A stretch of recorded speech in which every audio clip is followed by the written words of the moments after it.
ನಮಸ್ಕಾರ.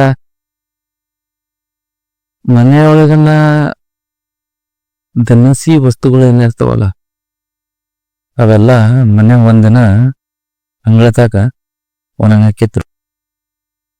ಕಾಳು ಕಡಿ ಹೋಗು ಎಲ್ಲ ಸ್ವಲ್ಪ ಹುಳ ಆಗಿದ್ದು ಅಂಗಳಕ್ಕೆ ತಂದು ಒಣಗಿ ಹಾಕಿದ್ರು. ಜೋಳಾಗ ಗೋಧಿಯಾಗ ನುಸಿ ಆಗಿದ್ದು ಅಂಗಳ ಬಿಸಿಲಿಗೆ ತಂದು ಒಣಗಿ ಹಾಕಿದ್ರು. ಆ ನುಸಿಗಳು ಬಹಳಷ್ಟು ಆಗಿದ್ವು. ಮನ್ಯಾಂಗ ಹಿರಿಯನ್ನ ಹಾಕತ್ತಿದ್ರು.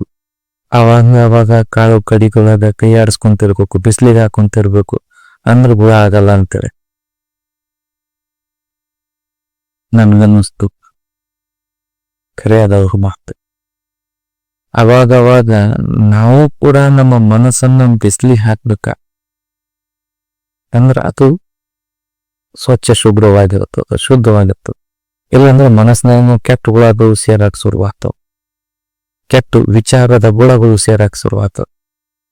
ಹೆಂಗ ಕಾಳು ಕಡಿ ಅವಾಗ ಬಿಸಿಲಿಗೆ ಹಾಕಿ ಒಣಗಿಸ್ತೀವಿ, ಅವಾಗ ಅವಕ್ಕೆ ತೆಳ್ಳದ ಸ್ವಲ್ಪ ಒಣಗಾಕಿ ಕೈ ಆಡ್ಸುಂತಿದ್ರ ಅವು ಸುರಕ್ಷಿತವಾಗಿರ್ತಾವ, ಶುದ್ಧವಾಗಿರ್ತಾವ. ಹಂಗೆ ನಮ್ಮ ಮನಸ್ಸು ಕೂಡ ಸಂಸ್ಕಾರದ ಬಿಸಿಲಿಗೆ ಒಣಗಾಕ್ಬೇಕಾಗ್ತದ.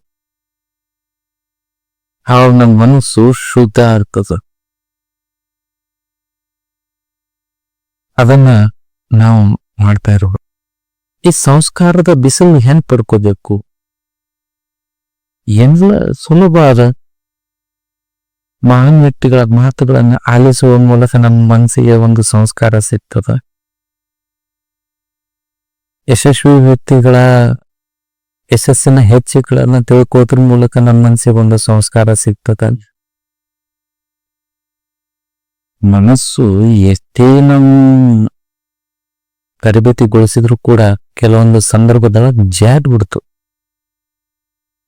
ಕೆಟ್ಟ ಹುಳ ಸೇರ್ಕೊಂಡ್ಬಿಡ್ತಾವ. ಅದ್ರ ಕೆಟ್ಟ ವಿಚಾರಗಳು ಎನ್ನುವ ಹುಳಗಳು ಸೇರ್ಕೊಂಡ್ಬಿಡ್ತಾವ. ಸೇರ್ಕೊಂಡಾಗ ಅವಾಗ ಮತ್ತೆ ನಾವು ಅದನ್ನ ಸ್ವಚ್ಛ ಮಾಡ್ಲೇಬೇಕು. ಇಲ್ಲಾಂದ್ರೆ ಪೂರ್ತಿ ಮನಸ್ಸು ಕೆಟ್ಟ ಹೋಗ್ತದೆ. ಹೆಂಗ್ ಕಾಳಿನ ಚೀಲನೇ ಕೆಟ್ಟ ಹೋಗ್ತದ, ಜೋಳ ಚೀಲದಾಗ ಒಂದು ನುಸಿ ಸೇರಿದ್ರು ಸರ್ ಇಡೀ ಜೋಳ ಚೀಲ ತುಂಬಾ ನುಸಿ ಮಾಡಿಬಿಡ್ತದ. ಮತ್ತು ಒಟ್ಟು ಕಾಳು ಹಿಟ್ಟಾಗ್ತದ. ಹಂಗ ಮನಸ್ಸಿನ ಒಂದೇ ಕೆಟ್ಟ ವಿಚಾರದ ಹುಳ ಸೇರ್ಕೊಂತಂದ್ರೆ ಇಡೀ ಮನಸ್ಸೇ ಕೆಡಿಸ್ಬಿಡ್ತದ. ಹಂಗ ಹಾಕ್ಬಾರ್ದು ಅಂದ್ರ ನಾವು ಅವಾಗ ಸತ್ಸಂಗಕ್ಕೆ ಸೇರ್ಬೇಕು, ಸದ್ವಿಚಾರಗಳನ್ನ ಓದಬೇಕು, ಸದ್ವಿಚಾರಗಳನ್ನ ನಾವು ಕೇಳಿ ತಿಳ್ಕೊಬೇಕು. ಈಗಂತೂ ಸಾಕಷ್ಟು ಸೌಲಭ್ಯ ಅದ. ಕೈದಾಗ ಒಂದು ಮೊಬೈಲ್ ಇದ್ರೆ ಸಾಕು, ಅದ ನಾವು ಏನ್ ಬಯಸ್ತೀವಿ ಅದು ಸಿಗ್ತವ. ಪುಸ್ತಕಗಳು ಸಿಗ್ತಾವ, ಮಹಾತ್ಮರ ನುಡಿಗಳು ಸಿಗ್ತಾವ. ಏನ್ ಕೇಳ್ತೀವ ಅದು ಸಿಗ್ತದ. ಮತ್ತ ಅಲ್ಲಿ ಕೆಟ್ಟದ್ನು ಸಾಕಷ್ಟು ಅದ. ಆಯ್ಕೆ ಮಾಡಿಕೊಳ್ಳುವಲ್ಲಿ ನಮಗೊಂದು ಜಾಣ್ಮೆ ಇರಬೇಕು. ಸುಮ್ಮನೆ ಹಿಂಗ ರೀಲ್ಸ್ ನೋಡ್ತಾ ಕಾಲ ಕಳೆ ಮಂದಿ ಬಹಳ ಅದಾಗೆ ಹೆಂಗ ಸರಸ್ತಾ ಹೋಗ್ತಾರ.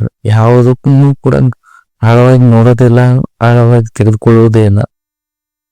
ಅವಾಗ ಮನಸ್ಸಿನ ಕೊಳೆ ಹಿಂಗೆ ಇರ್ತು. ಮನಸ್ಸಿನ ಕೊಳೆ ಕಳೆದು ಹೋಗೋದಿಲ್ಲ. ಮನಸ್ಸಿನ ಕೊಳೆ ಕಳಿಬೇಕು ಅಂತಂದ್ರ ಮಹಾತ್ಮರ ನುಡಿಗಳನ್ನ ನಾವು ಅವಾಗ ಕೇಳಬೇಕು, ಮಹಾತ್ಮರ ಪುಸ್ತಕಗಳನ್ನ ಅವಾಗ ಓದ್ಬೇಕು, ಮಹಾತ್ಮರ ವಿಚಾರಗಳನ್ನ ಮನನ ಮಾಡ್ಕೊಳ್ಬೇಕು. ಬರೀ ಕೇಳೋದಷ್ಟಲ್ಲ, ಮನನೂ ಕೂಡ ಮಾಡ್ಕೋಬೇಕು. ಯಾವಾಗ ಮನನ ಆಗ್ತದ ಅವಾಗ ಮನ ಶುದ್ಧಿ ಆಗ್ತದ.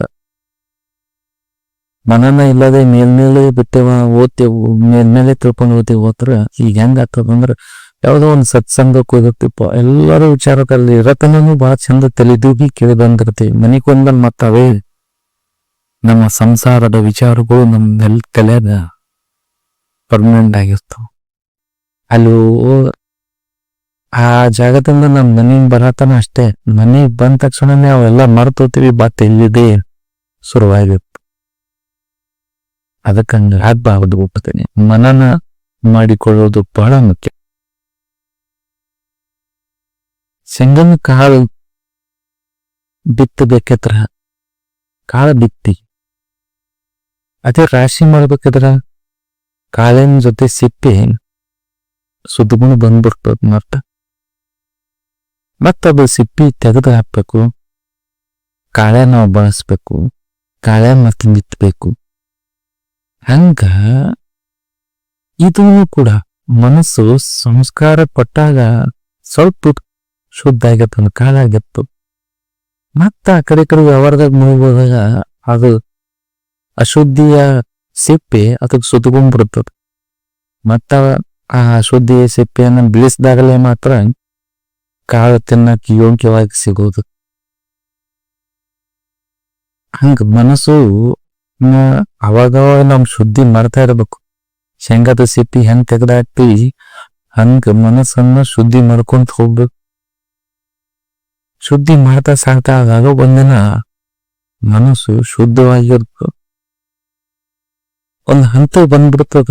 ಅವಾಗ ಯಾವತ್ತದಿಂದಲೂ ಕೂಡ ಅದ ಶುದ್ಧಿ ಆಗಕ್ ಸಾಧ್ಯ ಇಲ್ಲ. ಸೂರ್ಯನ ಕಿರಣದಂತೆ ಆಗಿಬಿಡ್ತು. ನೋಡ್ರಿ, ಸೂರ್ಯನ ಬೆಳಕು ತಿಪ್ಪಿ ಮೇಲ್ನೂ ಬೀಳ್ತದ, ಮನಿ ಮೇಲ್ನೂ ಬೀಳ್ತದ, ಬಂಗಾರ ಮೇಲ್ನೂ ಬೀಳ್ತದ, ವಜ್ರದ ಮೇಲ್ನೂ ಬೀಳ್ತದ. ಅದು ಎಂದೂ ಇಟ್ಟಿದ ಕೊಳಕು ತಗೊಂತಿಲ್ಲ, ವಜ್ರದ ವೈಭೋಗನೂ ತಗೋದಿಲ್ಲ. ತನ್ನಷ್ಟಕ್ಕೆ ತಾನಿರ್ತದೆ, ಯಾವುದನ್ನು ಕೂಡ ಅದ್ರ ಅಂಟಿಸ್ಬೋದಿಲ್ಲ.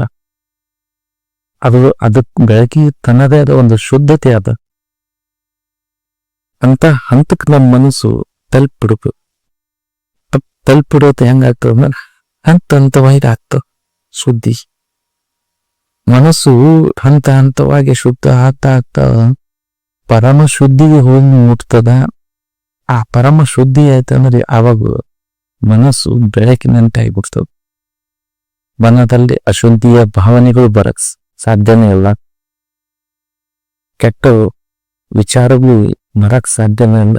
ಯಾವ ನುಸಿಗಳು ಹುಳಗಳು ಕೂಡ ಸೇರ್ಕೊಳಕ್ ಸಾಧ್ಯನೇ ಇಲ್ಲ. ಆ ರೀತಿಯಾದಂತ ಒಂದು ಪರಮ ಶುದ್ಧಿ ನಮ್ಮ ಮನಸ್ಸಿಗೆ ಬಂದ್ಬಿಡ್ತದೆ. ನಾವು ನಿರಂತರ ಪ್ರಯತ್ನ ಮಾಡಬಹುದಾದ ಮಾತ್ರ. ಧನ್ಯವಾದಗಳು.